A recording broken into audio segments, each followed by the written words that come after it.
আচ্ছা, ফার্স্টে বলি ওয়েলকাম সবাইকে।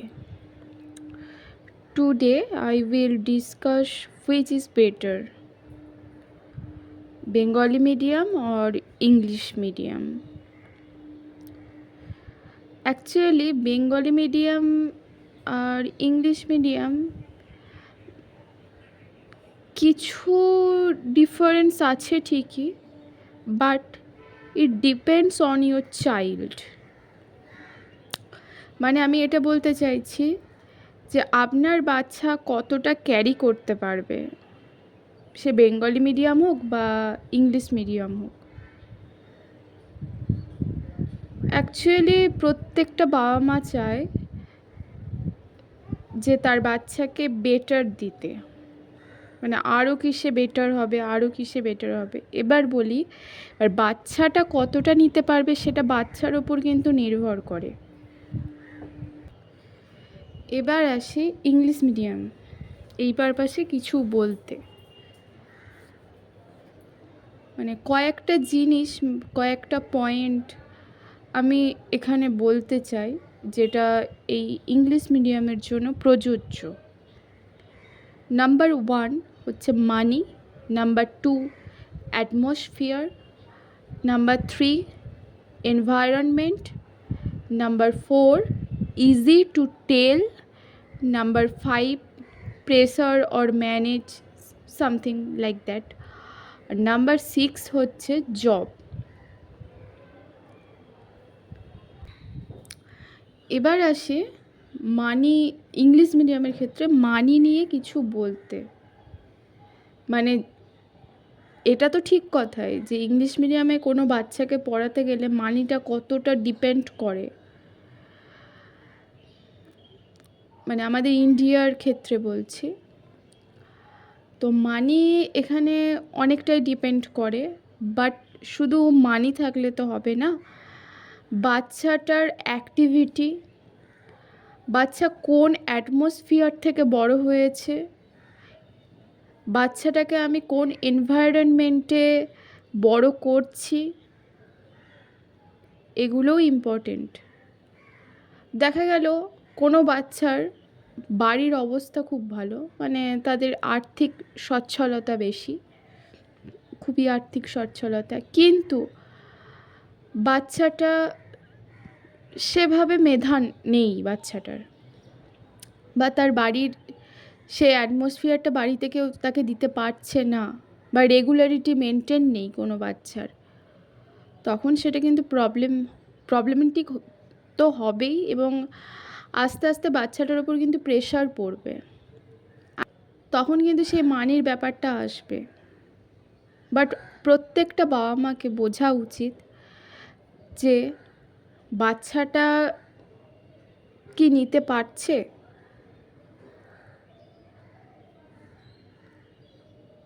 যেন ভবিষ্যতে তাদের না মনে হয় যে আমি এত টাকা পয়সা বাচ্চার পেছনে খরচা করলাম কিন্তু বাচ্চাটা আলটিমেটলি কিছু করতে পারলো না। আর এইটা ভেবে বাচ্চার বাবা মা বাচ্চাকে কিন্তু প্রেশার দেয়, সেটা কিন্তু একদমই উচিত নয়। আপনি আপনার বাচ্চাকে কোন অ্যাটমসফিয়ারে বড় করছেন। হ্যাঁ, এবার আসি অ্যাটমসফিয়ার বা এনভায়রনমেন্টের দিকে। স্কুলে হয়তো আপনার বাচ্চার সাথে ম্যাডাম, স্কুলের ফ্রেন্ডস বা আদার যারা আছেন তারা ইংলিশে কথা বলছে, বাট আপনি বাড়িতে এসে বাচ্চার সাথে বাংলাতে কথা বলছেন। আলটিমেটলি বাচ্চাটা কিন্তু বাংলাটাই ভ্যারি করবে বেশি, তার কারণ তার তো বাংলাটা ইজি, কারণ সবসময় সে বাংলাটাকেই কিন্তু কালচার করছে, ইংলিশটাকে কালচার করছে না যতক্ষণ সে স্কুলে থাকছে ততক্ষণই। বাট মানে আর আদার্স টাইমে কিন্তু বাচ্চাটা কিন্তু ইংলিশে কথা বলছে না, তো প্র্যাকটিস ওর কম হচ্ছে। তো বাচ্চাটা, দোষটা অ্যাকচুয়ালি বাচ্চার নয়, বাচ্চার এনভায়রনমেন্টের দোষ। তো সেই দিকেও আমাদের ভাবা উচিত, প্রত্যেকটা বাবা মাকে ভাবা উচিত। এরকমও দেখা গেছে বাচ্চা প্রেশার নিতে পারছে না, বাট তাকে জোর করে প্রেশার দিতে হচ্ছে। আদার্স বাচ্চারা পারছে, তুমি কেন পারবে না? বাচ্চাটা কিন্তু কোনোভাবে সেটা ম্যানেজ করছে বা করার চেষ্টা করছে, বাট সবার ব্রেন তো সমান নয়। এইভাবে কি হয়, প্রবলেম হয়ে যায়, এইভাবে হেলথ কন্ডিশন খারাপ হয়, বিভিন্ন হেলথ ইস্যুস হয়। তো এগুলো আমাদের ভাবা উচিত। এবার লাস্ট পয়েন্ট হচ্ছে জব। এই জব নিয়ে কথা বলতে চাই। অনেকেরই ভ্রান্ত ধারণা আছে যে ইংলিশ মিডিয়ামে পড়লে সে তাড়াতাড়ি জব পেয়ে যাবে। এটা ক্লিয়ার করাটা খুব দরকার যে যে কোনো জব, সে প্রাইভেট হোক বা গভর্নমেন্ট হোক, যে কোনো জবের ক্ষেত্রে কয়েকটা রাউন্ড ক্লিয়ার করতে হয়। বিভিন্ন জবের বিভিন্ন ধরনের রাউন্ড আছে। প্রাইভেট সেক্টরে একরকম রাউন্ড, মানে একরকম রাউন্ড ইন দ্য সেন্স অনেক কটা রাউন্ড হয় পরপর, মানে ওয়ান টাইপস অফ প্রসেসিং থাকে। আর গভর্নমেন্ট জবের ক্ষেত্রে আলাদা। তো প্রত্যেকটা জবে, এবার বলি প্রাইভেট জবের ক্ষেত্রে কিছু টপিকস থাকে। আই থিঙ্ক গভর্নমেন্ট জবের ক্ষেত্রেও হয়তো এই টপিকসগুলো থাকে। সেগুলো হলো অ্যাপটিটিউড, অ্যানালাইসিস, অ্যারিথমেটিক এবং আরও থাকে। সেগুলো ভ্যারি করে যে কোন কোর্সের ওপর সে ইন্টারভিউ দিচ্ছে সেটা। তো এর মানে এটা না যে ইংলিশ মিডিয়ামের বাচ্চারা মানে ইংলিশ মিডিয়ামের বাচ্চাদেরকে প্রথম থেকে হয়তো স্কুলে সেই অ্যাটমসফিয়ারটা দেওয়া হয় বা প্র্যাকটিস করতে দেওয়া হয়, তো সেই জন্য তারা ক্লিয়ার করতে পারবে। স্কুলে করলে তো হবে না, বাড়িতেও প্র্যাকটিসটা ইম্পর্টেন্ট। তো আমার মনে হয় এগুলো বাড়িতেও, ইংলিশ মিডিয়ামে পড়াচ্ছি মানে বাচ্চা ভীষণ ভালো, ভীষণ ব্রিলিয়ান্ট, ভীষণ অ্যাক্টিভ, এটা না। এটা আমাদের ভুল ধারণা। প্রত্যেকটা বাচ্চার কিছু না কিছু অ্যাক্টিভিটি থাকে এক্সট্রা, যেটাকে গড গিফটেড বলা হয়। প্রত্যেকটা মানুষের ক্ষেত্রেও থাকে, প্রত্যেকটা বাচ্চার ক্ষেত্রেও থাকে। তো যাই হোক,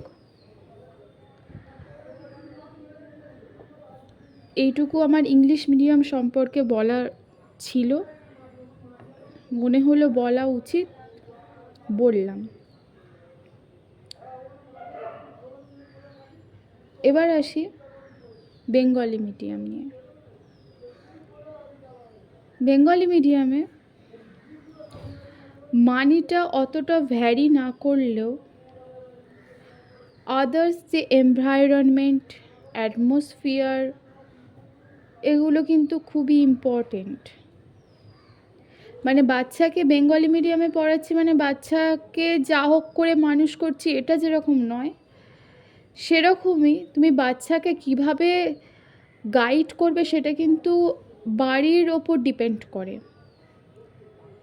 মানে সে ছোটোবেলা থেকে বাচ্চা বাংলাতে কথাবার্তা শিখে, বাংলাতে বড় হচ্ছে, বাংলা তার ইজি টু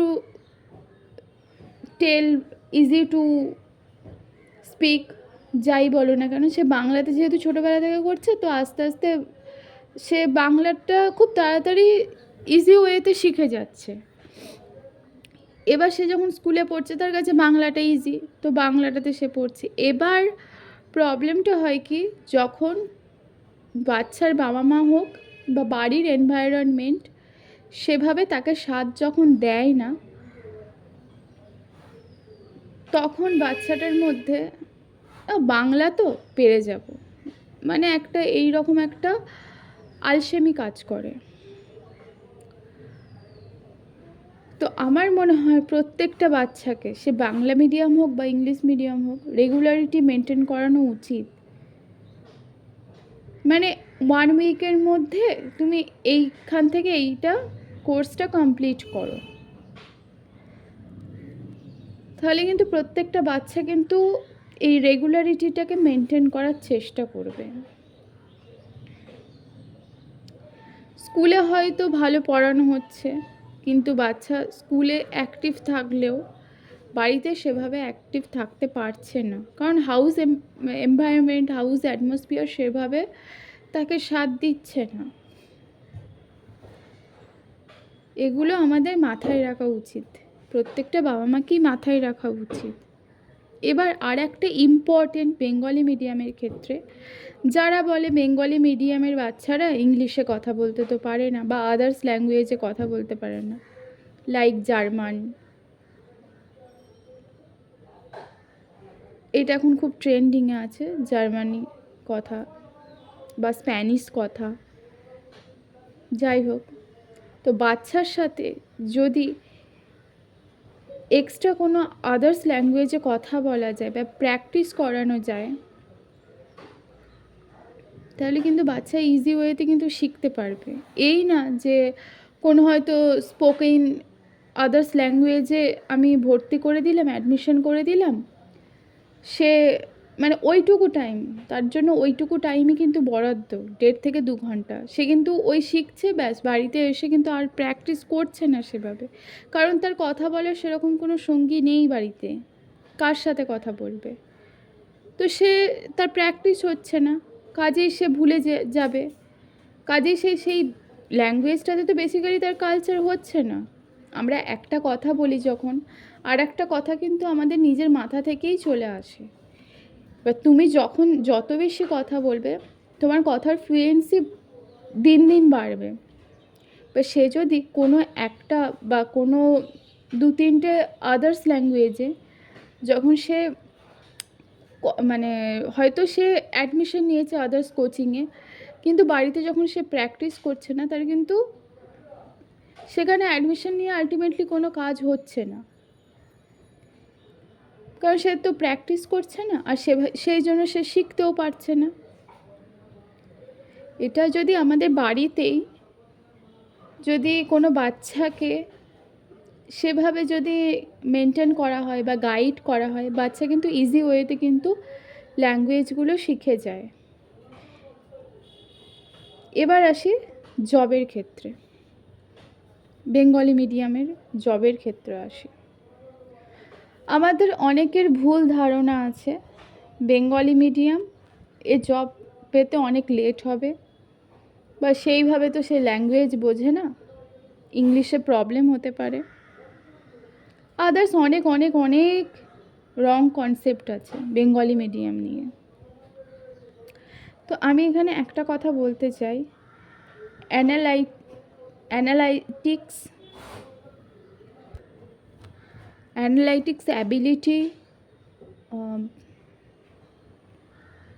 অ্যারিথমেটিক, এই রকম টাইপসের, যেগুলো একটা বাচ্চার ক্ষেত্রে, বাচ্চা হোক বা সে আস্তে আস্তে বড় হোক, যাই হোক না কেন, এগুলো যদি ছোট থেকে অল্প অল্প করে যদি প্র্যাকটিস করানো যায়, তার যদি স্পোকেন পাওয়ারটাকে কথা বলে বাড়ানো যায়, আদার্স ল্যাঙ্গুয়েজে, বেঙ্গলির ক্ষেত্রে বলছি না, আদার্স ল্যাঙ্গুয়েজে যদি বাড়ানো যায়, তাহলে কিন্তু বাচ্চাটা জব পেতে সুবিধা হবে। তার কথার মধ্যে কোনো ভীতি থাকবে না, তার কথা জড়িয়ে যাবে না, তার কথার ফ্লুয়েন্সি কিন্তু ক্লিয়ার থাকবে। মানে আমি অ্যাট লাস্ট আমি এটাই বলতে চাই, বেঙ্গলি মিডিয়াম অ্যান্ড এটাই বলতে চাই, বেঙ্গলি মিডিয়াম হোক বা ইংলিশ মিডিয়াম হোক, বাচ্চা স্কুলে যাচ্ছে ঠিক আছে, সে স্কুলের অ্যাটমসফিয়ার পাচ্ছে, সব কিছু ঠিক আছে, বাট সবথেকে ইম্পর্টেন্ট হচ্ছে বাচ্চাটা কোন এনভায়রনমেন্টে বড় হচ্ছে, তার সে রেগুলারিটি কি মেনটেন করছে, তার মধ্যে কোনো প্রেশারাইজড ক্রিয়েট হচ্ছে না তো, সে সব কিছু নিজে করার চেষ্টা করছে, এগুলো খুব ইম্পর্টেন্ট। কোনো বাচ্চাকে কোনো কিছু জোর করে চাপাতে নেই। বাচ্চাটা কতটা নির্ভর, মানে কতটা সেলফ ডিপেন্ড, সেটা প্রত্যেকটা বাবা মাকে জানতে হবে। জোর করে চাপানোটা উচিত নয়। এবার যদি কোনো বাচ্চা যদি এক্সট্রা কারিকুলাম করতে চায়, যেরকম ড্রয়িং, কারাটে, আবৃত্তি, গান, নাচ, আদার্স যে ক্যারিকুলাম অ্যাক্টিভিটি, সেগুলো করাতে, এতে কি বাচ্চার অ্যাক্টিভিটিটা বাড়ে। এর মানে এটা না আর কোনো কিছুই বাচ্চাকে কখনো প্রেসার দেওয়া উচিত না। বাচ্চা যেটুকু নিতে পারবে, তাদের মধ্যে বড়দের থেকে বাচ্চাদের এনার্জি অনেক গুণ বেশি থাকে। বাচ্চা যেটুকু নিতে পারবে, আমার মনে হয় প্রত্যেকটা বাচ্চাকে সেইটুকুই দেওয়া উচিত। এক্সট্রা দিলে বাচ্চারা প্রেশারাইজড হয়, তখন কি বাচ্চাদের আর করতে ইচ্ছা হয় না, না থাক করবো না। তুমি যদি অল্প অল্প করে রেগুলারিটি মেনটেন করো, প্রত্যেকটা বাচ্চারা হ্যাবিচুয়েট হয়ে যায়। প্রত্যেকটা বাচ্চা শিখে যায় কিভাবে আস্তে আস্তে আমার টার্গেট ফুলফিল করতে হবে, কিভাবে আমাকে আমার লক্ষ্যে এগিয়ে যেতে হবে। রেগুলারিটি মেনটেন প্রথম থেকেই যদি শেখানো হয়, কোনো বাচ্চার পরবর্তীতে কোনো প্রবলেম হতে পারে না। তো আমার মনে হয় বাচ্চাকে এগুলো শেখানো উচিত।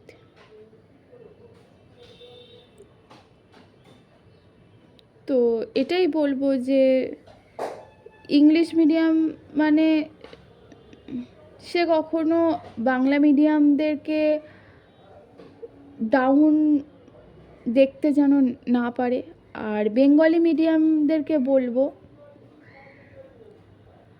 যে নিজেদেরকে উইক ভাবা উচিত নয়।